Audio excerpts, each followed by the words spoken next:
आज हम भारत की एक ऐसी कहानी की बात करेंगे जो सिर्फ टेक्नोलॉजी की नहीं है। ये कहानी है एक देश की एम्बिशन की, उसके पक्के इरादे की और आत्मनिर्भर बनने के जुनून की। ये कहानी है भारत के सुपर कंप्यूटिंग की दुनिया में तेजी से आगे बढ़ने की।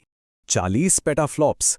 ये नंबर सुनकर शायद उतना अंदाजा ना लगे, लेकिन ये बहुत बहुत बड़ी संख्या है। पता है एक पेटाफ्लॉप का मतलब क्या होता है? इसका मतलब है एक सेकंड में 1 क्वाड्रिलियन कैलकुलेशंस, यानी 10 लाख अरब कैलकुलेशंस। और ये जो 40 पेटाफ्लॉप्स है ना, ये नेशनल सुपर कंप्यूटिंग मिशन के तहत भारत के सारे सुपर कंप्यूटरों की मिलाकर टोटल कंप्यूटिंग पावर है।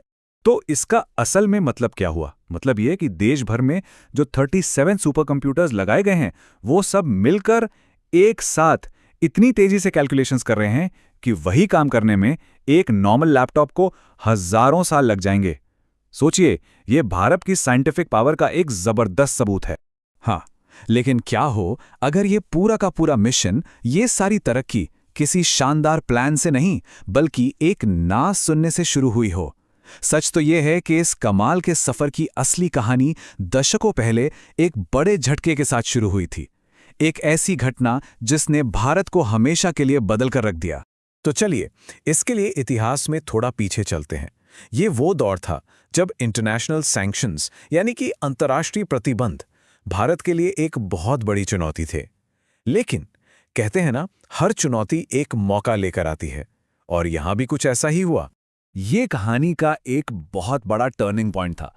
देखिए, 1980 के दशक के आखिर में भारत को एक क्रे सुपर कंप्यूटर चाहिए था, लेकिन अमेरिका ने सिक्योरिटी कंसर्न्स का हवाला देकर मना कर दिया।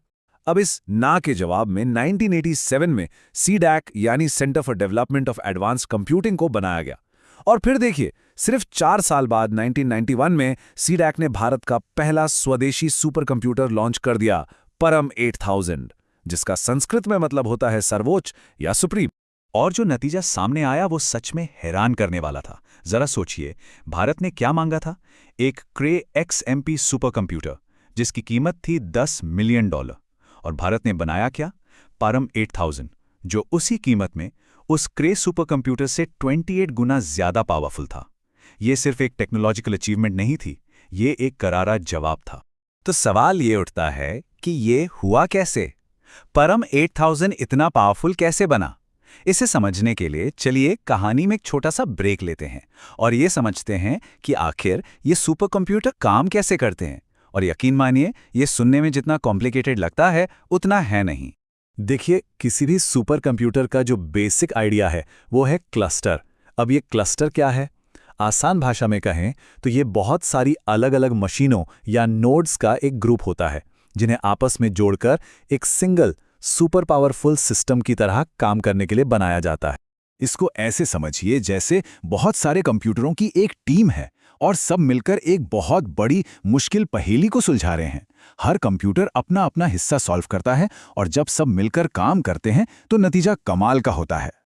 और इस टीम के हर एक कंप्यूटर को कहते हैं नोड। एक सुपर कंप्यूटर में ऐसे सैकड़ों या हजारों नोड हो सकते हैं, और हर नोड के अंदर भी कई सारे प्रोसेसिंग कोर होते हैं, मतलब पावर ही पावर।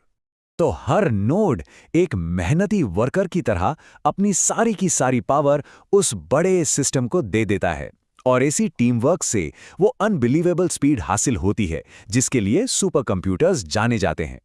चलिए अब वापस आज के दौर में आते हैं और देखते हैं कि नेशनल सुपर कंप्यूटिंग मिशन ने असल में क्या-क्या हासिल किया है। ये जो नेशनल सुपर कंप्यूटिंग मिशन है ना, जो अप्रैल 2015 में 4,500 करोड़ रुपए के बजट के साथ शुरू हुआ था, इसका मकसद सिर्फ सुपर कंप्यूटर लगाना नहीं था। इसका असली मकसद था सुपर कंप्यूटिंग में आत्मनिर्भरता का एक पूरा इकोसिस्टम खड़ा करना। और इसमें क्या क्या शामिल है? इसमें है स्वदेशी डिजाइन वाला रुद्ध सर्वर बोर्ड, भारत में बने हाई स्पीड इंटरकनेक्ट नेटवर्क्स, हमारी अपनी कूलिंग टेक्नोलॉजी, और तो और सीडैक का बनाया हुआ एक पूरा का पूरा सिस्टम सॉफ्टवेयर स्टैक। और इन सारी अचीवमेंट्स के सेंटर में कौन है? वही सीडैक, जिसे दशकों पहले एक ना के जवाब में बनाया गया था। ये मेड इन इंडिया की असली ताकत को दिखाता है। लेकिन ये सिर्फ मशीनें नहीं हैं, ये तो ज्ञान पैदा करने वाले इंजन हैं। इस मिशन की वजह से 13,000 से ज्यादा रिसर्चर्स को कटिंग एज कंप्यूटिंग पावर मिली है। 1700 से ज्यादा PhD स्कॉलर्स को मदद मिली है और 1500 से ज्यादा रिसर्च पेपर पब्लिश हुए हैं। ये सब भारत के साइंटिफिक कम्युनिटी को दुनिया के सामने लाकर खड़ा करता है। तो ठीक है, ये सब तो हो गया, पर इसका हमारी आपकी असल जिंदगी में क्या मतलब है? ये जो इतनी बड़ी सुपर कंप्यूटिंग पावर है, ये भारत के भविष्य को और खासकर एआई यानी आर्टिफिशियल इंटेलिजेंस के भविष्य को कैसे शेप कर रही है? देखिए, इसका इस्तेमाल हर जगह हो रहा है। नई दवाएं खोजने से लेकर जीनोमिक्स तक, बाढ़ जैसी आपदाओं की पहले से भविष्यवाणी करने में ताकि जानें बचाई जा सकें, मौसम का मिजाज कैसा रहेगा ये पता लगाने में, नए मटेरियल्स पर रिसर्च करने में, एरोस्पेस इंजीनियरिंग से लेकर तेल और गैस की खोज तक, हर जगह ये सुपर कंप्यूटर देश की बड़ी बड़ी समस्याओं को सुलझाने में मदद कर रहे हैं। और जब टेक्नोलॉजी इतनी आगे बढ़ती है तो उसका असर इकोनॉमी पर तो दिखना ही है। यूनाइटेड नेशंस का अनुमान है कि 2026 में भारत की जीडीपी ग्रोथ 6.6% रहेगी, जो इसे दुनिया की सबसे तेजी से बढ़ने वाली मेजर इकोनॉमी बनाता है। और ये कोई इत्तेफाक नहीं है। जब देश में इतनी ज़्यादा कंप्यूटिंग पावर मौजूद हो तो इससे एक tech driven high growth economy को ज़बरदस्त बढ़ावा मिलता है। सोचिए, जब इंडस्ट्रीज इसका इस्तेमाल नई दवाएं, बेहतर प्रोडक्ट्स और स्मार्ट लॉजिस्टिक्स बनाने के लिए करती हैं, तो ये सीधे सीधे इनोवेशन और इकोनॉमिक ग्रोथ को फ्यूल करता है। और आगे का विजन क्या है, वो भी बिल्कुल साफ है। जैसा कि प्रधानमंत्री नरेंद्र मोदी ने कहा है, लक्ष्य है एक नैतिक बहुभाषी एआई बनाना जो भारत की अपनी यूनिक चुनौतियों को हल करने के लिए पश्चिमी मॉडल्स की नकल को खारिज करे। मतलब हमें ऐसा एआई बनाना है जो भारतीय हो, जो हमारी भाषाएं समझे, हमारी ज़रूरतें पूरी करे। तो एक ना से शुरू हुआ सफर आज एक ऐसे मुकाम पर आ पहुंचा है जहां भारत के पास अपनी कंप्यूटिंग पावर है। अब सवाल ये नहीं है कि क्या हम ये कर सकते हैं, सवाल ये है कि इस पावर के साथ भारत की कौन सी अगली बड़ी और यूनिक समस्या हल की जाएगी। ये एक ऐसा सवाल है जो आने वाले भविष्य की तस्वीर तय करेगा।